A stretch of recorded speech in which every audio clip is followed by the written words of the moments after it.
Muy buenas tardes, estimados estudiantes. Sean todos bienvenidos a una nueva clase de lengua y literatura. En esta tarde vamos a ver la novela realista hispanoamericana con dos escritores, Juan Rulfo y Jorge Icaza. Para ello, primero les voy a exponer un video sobre la literatura hispanoamericana. Quiero que ustedes le pongan mucha atención.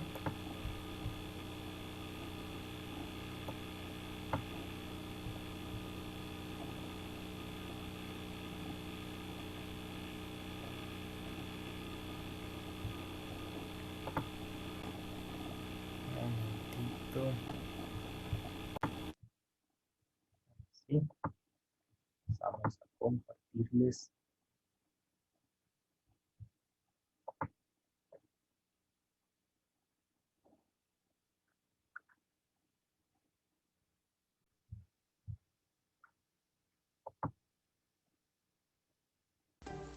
Hola a todos, ¿cómo están? Muy bien, continuando con las clases de literatura, desarrollaremos el tema Literatura del Realismo Hispanoamericano.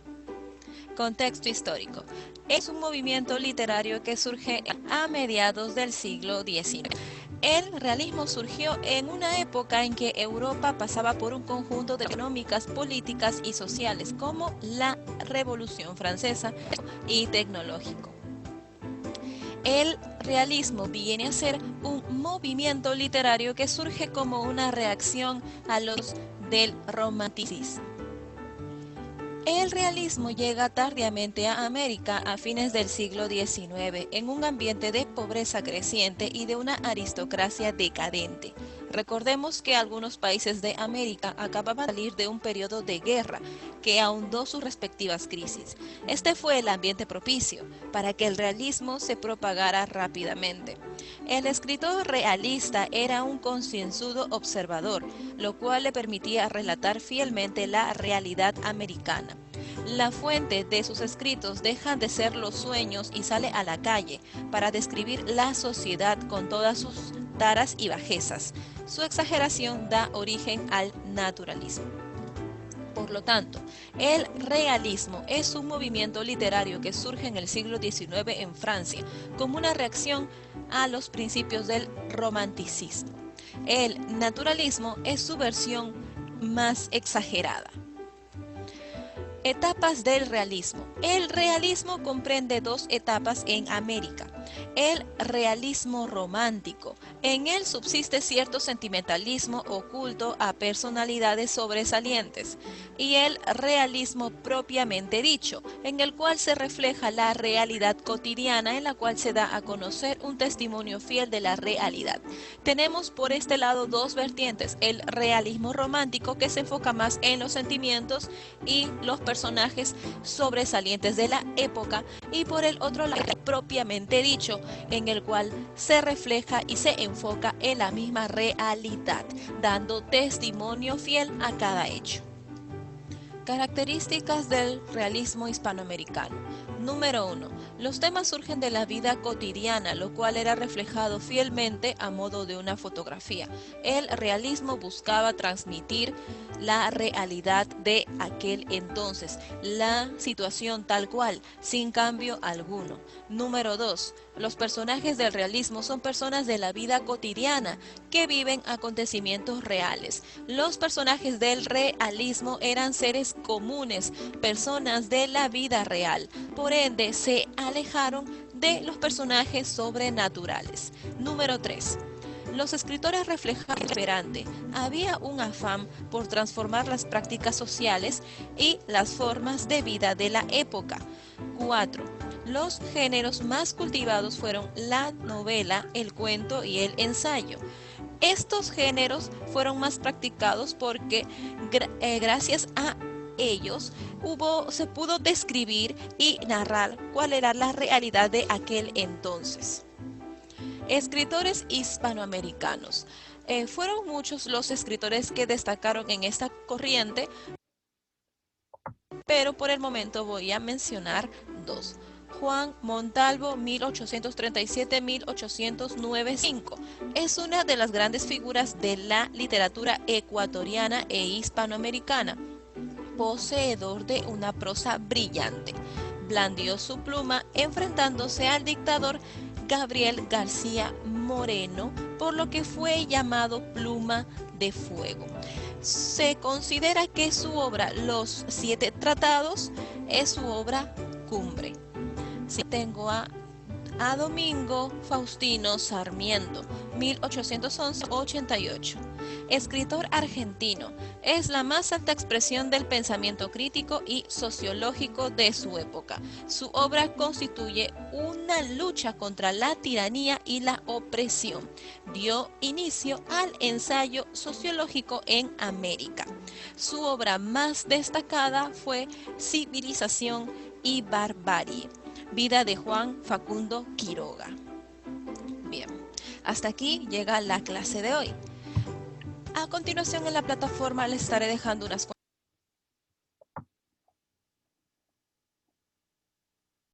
Ok, continuamos.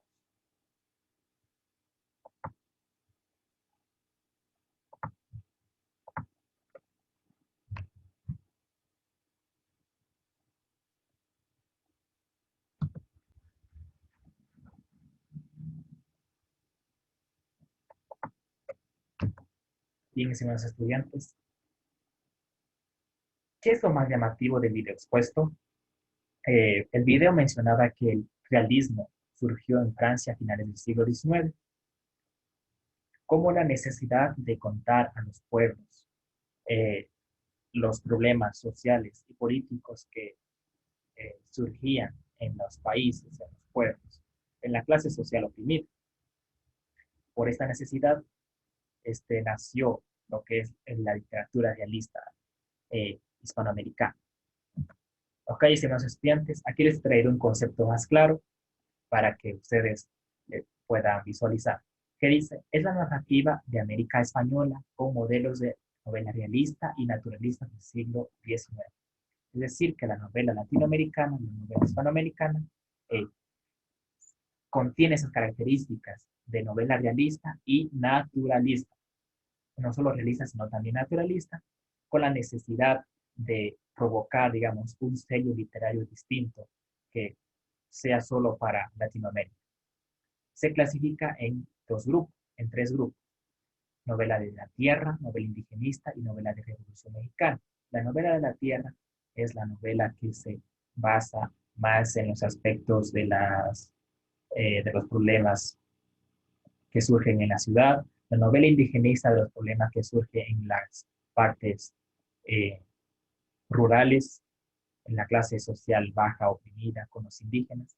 La novela de Revolución Mexicana es la que se dio y se creó en México gracias a ciertos problemas políticos y sociales que surgieron en las épocas del siglo XIX. ¿Cuáles son sus características? Está, dice, es un medio de búsqueda y expresión de la identidad americana. Mediante la forma de contar la crudeza de los problemas latinoamericanos, el escritor trata de impregnar una huella, ya sea mediante las costumbres, mediante las soluciones, mediante los personajes narrados en las obras. Se crea, digamos, esta identidad latinoamericana de que eh, somos atacados, somos de bajos recursos, somos eh, gente oprimida, pero felices. Bajo esta consigna se basa nuestra identidad. Segundo, dice, describen paisajes urbanos y temas existenciales. Paisajes urbanos, como ya les venía diciendo, las ciudades, los pueblos, en donde hay una masa de gente considerable. Y temas existenciales como la crudeza, los problemas, las soluciones, los personajes que digamos que existieron en la vida real. Uh-huh. Tercero, dice, aborda los contextos social, político y militar, es decir, los problemas que surgieron como las dictaduras, los tiranos, eh, los problemas de las tierras, de los terrenos que surgían en ciertas partes de los países, y entre otros más. Cuarto, dice, tratan temáticas de abuso del poder. el despotismo y la lucha de los personajes en contra del opresor.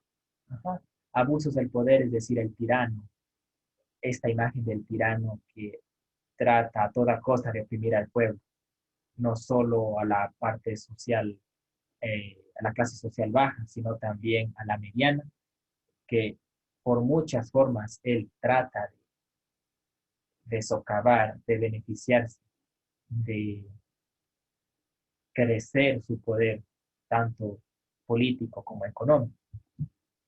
Bien, como les venía diciendo, los escritores que vamos a ver es Juan Rulfo y Jorge Castro. Juan Rulfo es un escritor mexicano, que aquí les traigo una breve información, que dice, nació en 1917 y falleció en 1986 en México. Trabajó en el Departamento de Inmigración en la televisión y como escritor de guiones. En su país recibió el Premio Nacional de Literatura. En el contexto histórico literario de Juan Rulfo se inserta en la problemática de la Revolución de 1910, es decir, la Revolución de México, que sucedió en aquella época. Les he traído por esta ocasión un fragmento de la obra de Pedro Páramo, que yo mismo les voy a dar lectura para que ustedes puedan comprender de qué trata esta obra.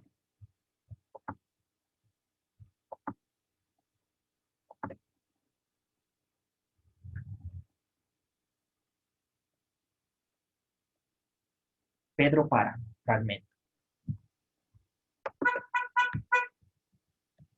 Vine a Comala porque me dijeron que acá vivía mi padre, un tal Pedro Páramo.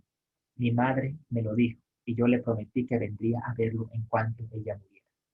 Le apreté sus manos en señal de que lo haría, pues ella estaba por morirse y yo en un plan de prometerlo todo. No dejes de ir a visitarlo, me recomendó. Se llama de este modo y de este otro. Estoy segura de que le dará gusto conocer. Entonces no pude hacer otra cosa sino decirle que así lo haría.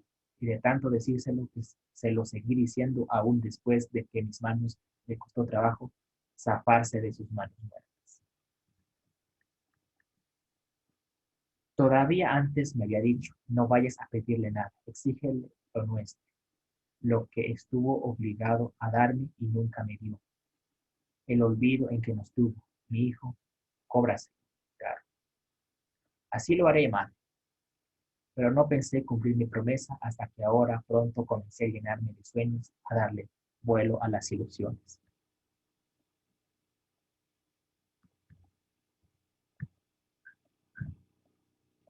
Era ese tiempo, hasta acá arriba es ya, dice,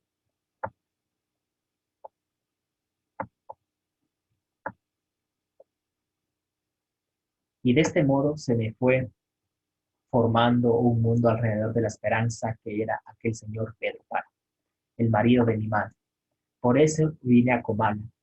Era este tiempo de la canícula, cuando el aire de agosto sopla caliente, envenenado por el olor podrido de la sopa nariz.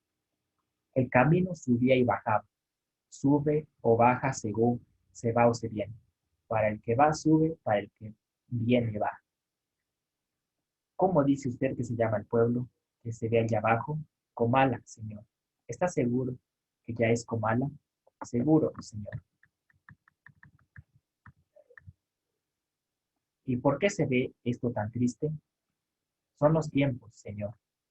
Yo imaginaba ver aquello a través de los recuerdos de mi madre, de su nostalgia, entre retazos de suspiros. Siempre vivió ella suspirando por Comala, por el retorno, pero jamás volvió.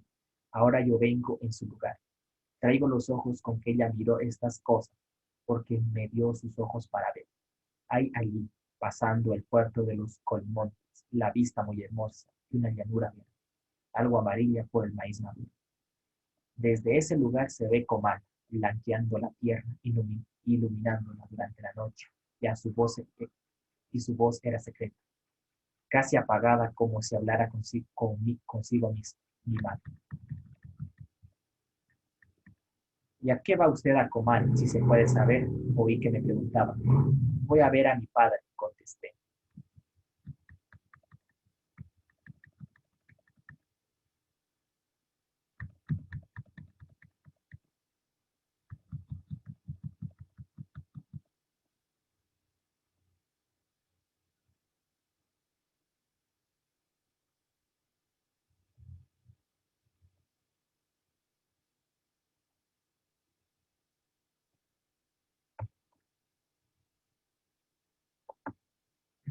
Disculpa, un error, un pequeño error.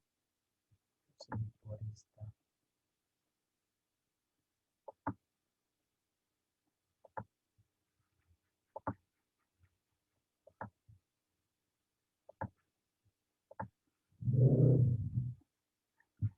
Sí.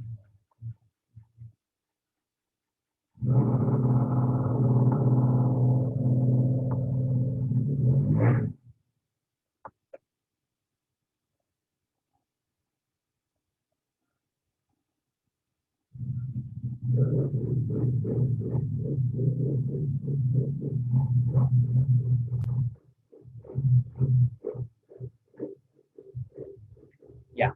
Ah, dijo él, y volvimos al silencio. Caminábamos cuesta abajo, oyendo el trote rebotando de los burros, los ojos reventados por el sopor del sueño, en la canícula de agosto. Bonita fiesta le va al mar. Volví a oír la voz del que iba a mi lado. Se pondrá contento de ver a alguien después de tantos años que nadie viene por aquí, luego añadió.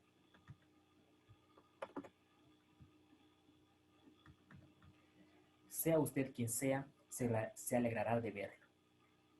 En la reverberación del sol, la de llanura parecía una laguna transparente, deshecha en vapores por donde se traslucía un horizonte gris, y más allá una línea de montañas, y todavía la más remota lejanía.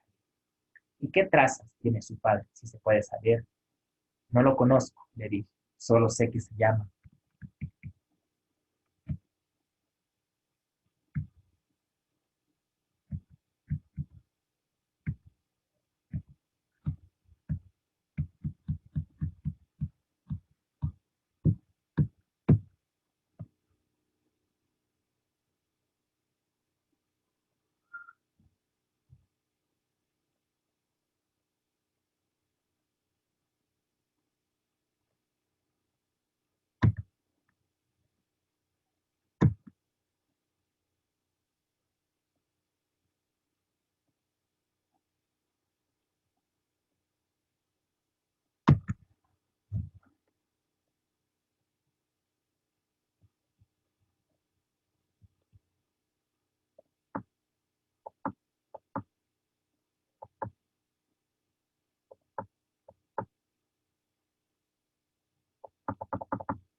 Solo que sé que se llama Pedro Páramo.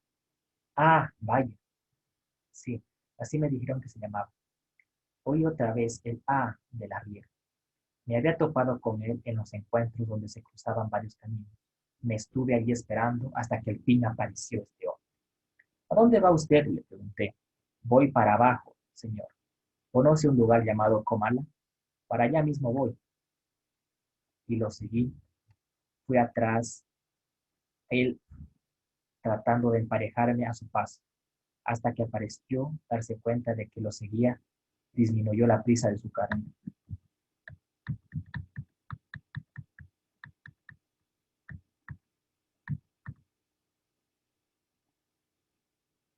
Después los dos íbamos tan pegados que casi nos tocábamos los hombros.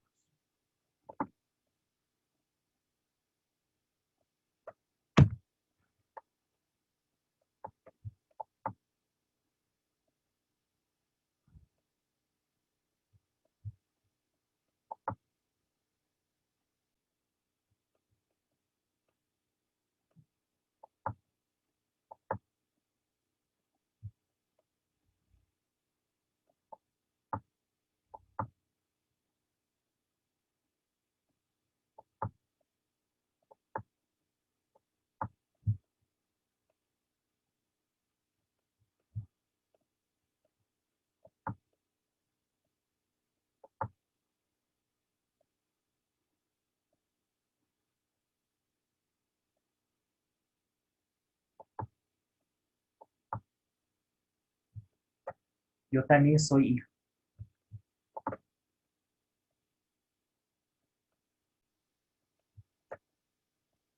Yo también soy hijo de Pedro Páramo, me dijo Juan Rulfo Pedro Páramo. Ok, este momento de Pedro Páramo eh, narra de la búsqueda de un personaje hacia el personaje protagonista, que es Pedro Páramo. O sea, el hijo va en busca de Pedro Páramo y se topa con el hermano.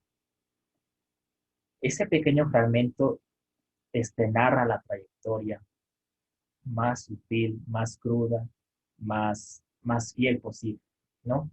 Y eso es lo que Juan Rulfo trata de mencionar, de relatar en su narrativa. Ok, continuamos. Continuamos con el siguiente escritor, que es Jorge Casa. Aquí también una pequeña información que les he traído, que dice, nació en la ciudad de Quito en 1906 y falleció en 1978. Fue un escritor y novelista.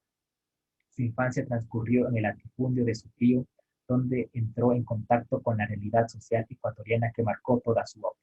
Y Casa es una figura sobresaliente del indigenismo en la narrativa ecuatoriana en su primera novela, Guasipungo, 1934. Con él, la novela ecuatoriana entra de lleno a la tendencia del compromiso social de la novelística actual. Ajá.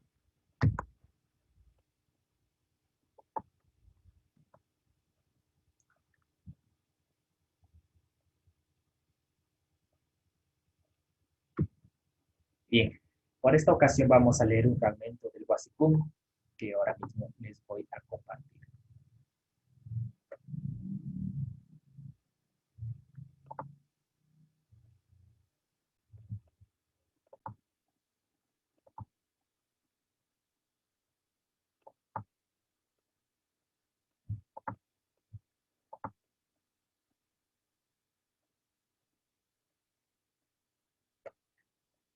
Fragmento. El viento, al estrellarse de la puerta de la choza de San Andrés Chiliquinca, le abrió con imprudencia que dejó al descubierto sus entrañas miserables, sucias, prietas, sórdidas. En la esquina del fogón, en el suelo, la india Kunshi tostaba maíz en un tiesto de barro renegrido. Como el maíz era robado en el guasipungo vecino, ella, llena de sorpresa y de despecho, presentó al viento intruso una cara adusta, ceño fruncido, ojos llorosos y sancocho. Dos en humo, labios entreabiertos, una mueca de indefinida angustia. Al darse cuenta de lo que pasaba, ordenó el crío. Ve el hombro, ajusta la tranca, han de chapar luz vecinos, sin decir nada, con la boca y las manos embarradas en mazorca de harina prieta. El pequeño había pasado de los 4 años. Se levantó del suelo y cumplió la orden poniendo una tranca, para él muy grande, tras la puerta. Luego volvió a su rincón, donde le esperaba la olla de barro con un poco de comida al fondo. Y antes de continuar devorando su escasa ración diaria, echó una mirada coqueta y pedigüeña hacia el tiesto donde brincaban alegres y olorosos 2 granos de maíz. Esto está para Taitiku es bus ya comiste masamur, advirtió la india, interpretando el apetito del pequeño.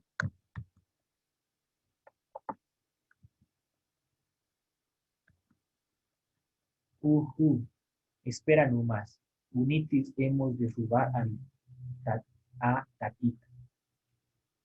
Robanita para guaguas.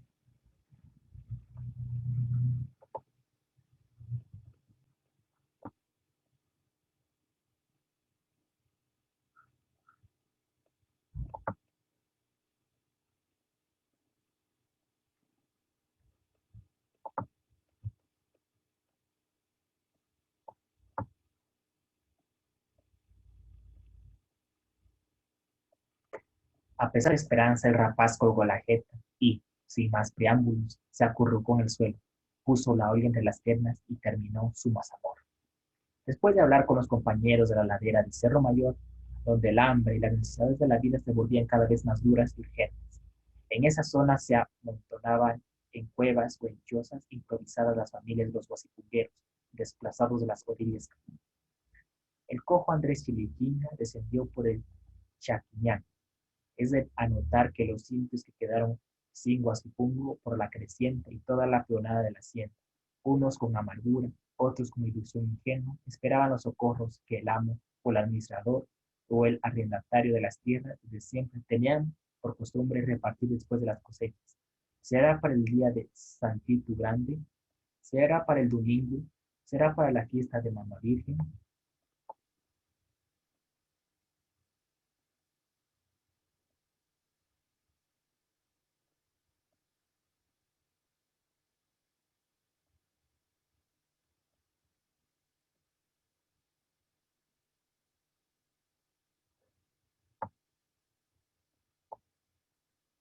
Ok, ahí termina este fragmento.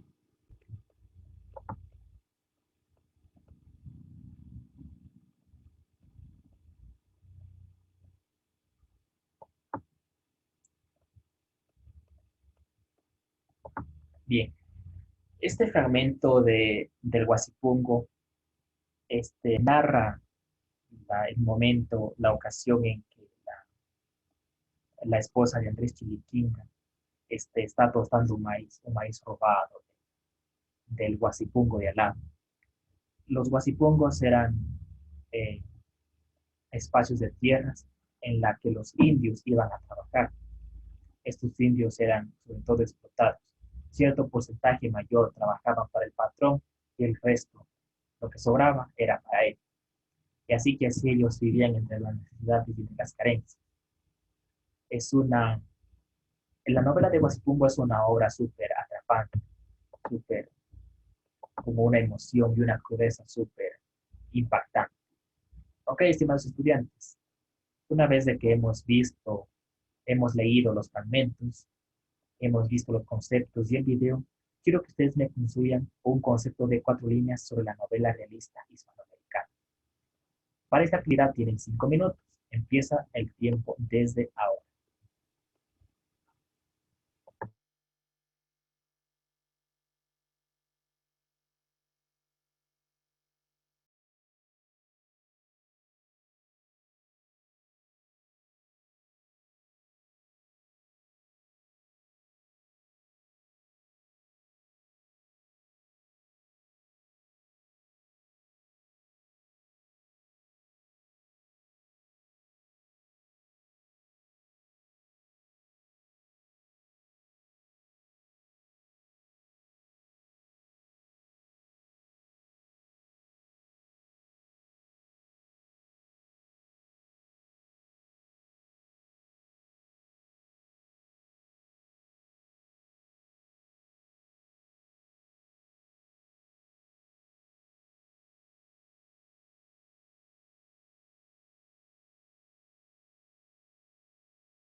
Estimados estudiantes, queda un minuto para que ustedes finalicen el concepto.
Ok, estimados estudiantes, continuemos con una pequeña actividad en clase.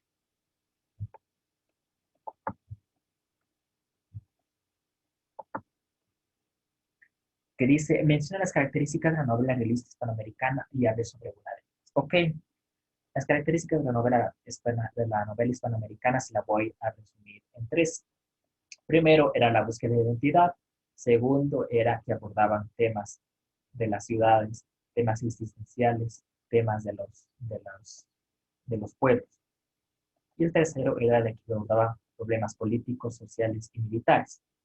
Bien, les voy a hablar sobre los eh, problemas políticos, sociales y militares.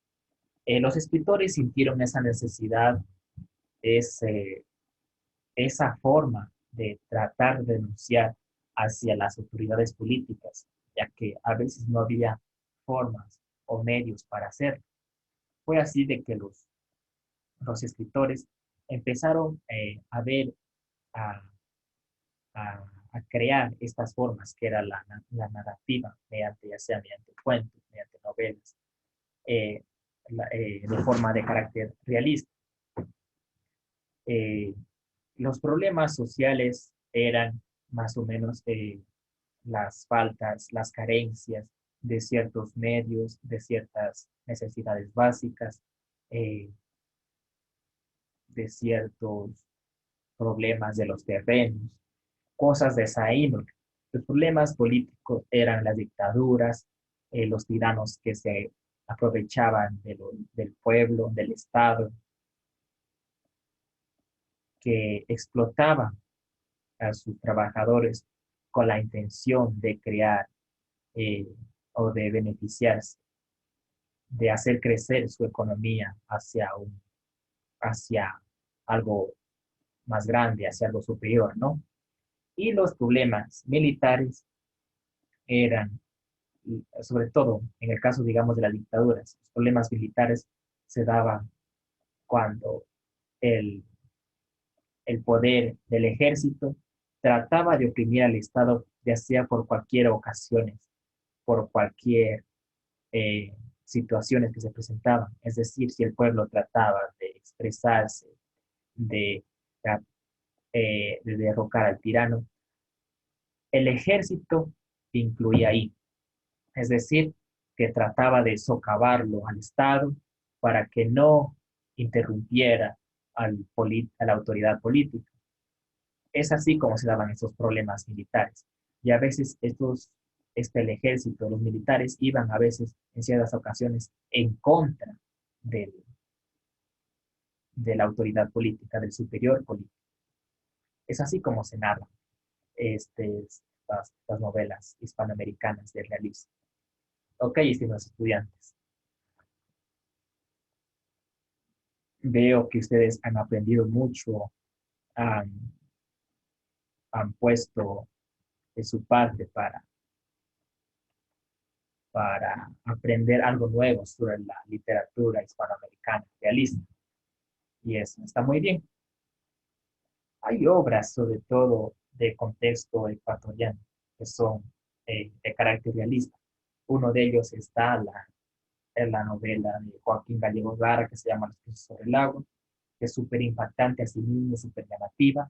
Yo mismo se la recomiendo para que ustedes la lean, la, la visualicen desde desde su contexto, desde su posición social, que vean cómo en tiempos de, de carencias, cómo el pueblo guayaquileño sobrevivía a ciertas pesadumbres, a ciertos problemas sociales y económicos.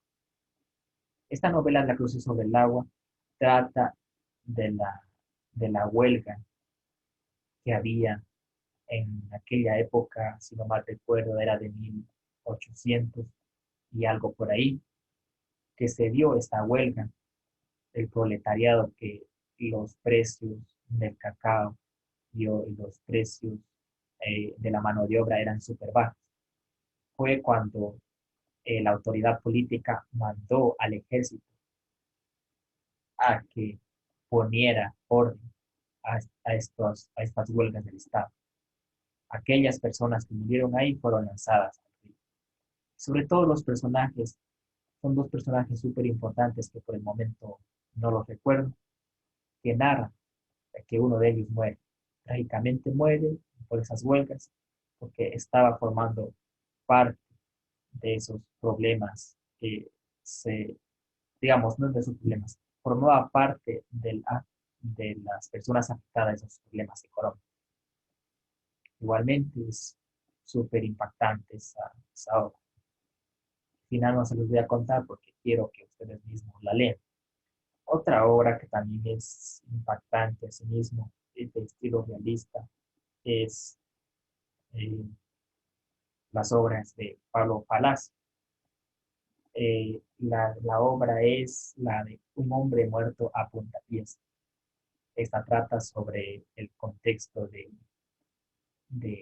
del personaje de Ramírez, que el autor Pablo Palacio lo describe como un personaje homosexual, ¿no?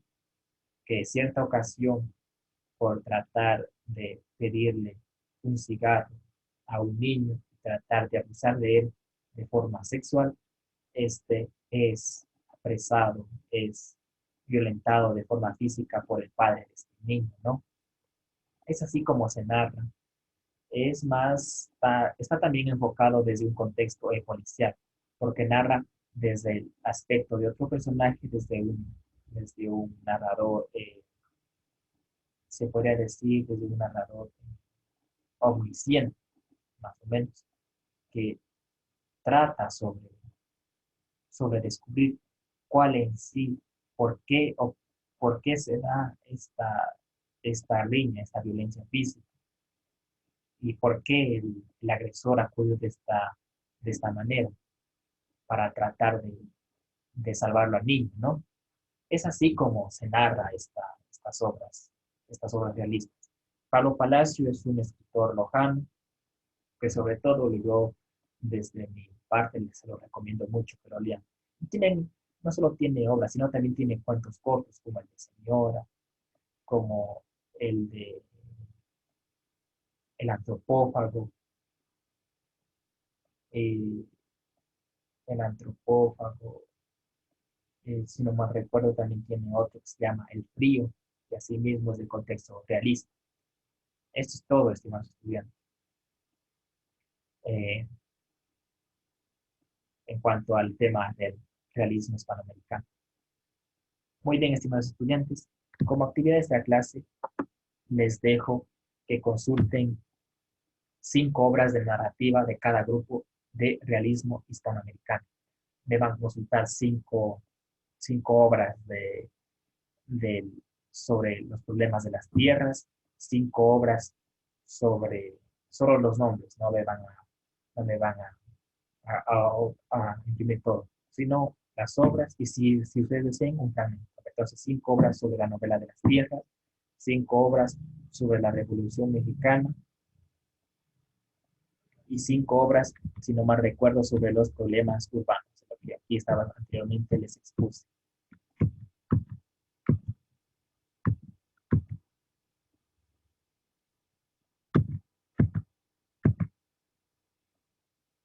ver, Era de las Tierras, allá, El indigenista. 5 obras de la novela de la Tierra, 5 obras de la novela indigenista y 5 obras de la Revolución Mexicana. Lo que más me interesa es el nombre de la obra y el autor. Y si ustedes desean un fragmento, un pequeño fragmento que no pase más de las 10. Eso es todo, estimados estudiantes. Agradezco mucho por su atención en esta clase de hoy. Nos vemos en un próximo encuentro. Que tengan una linda tarde. Nos vemos en una próxima ocasión. Chao, chao. Gracias.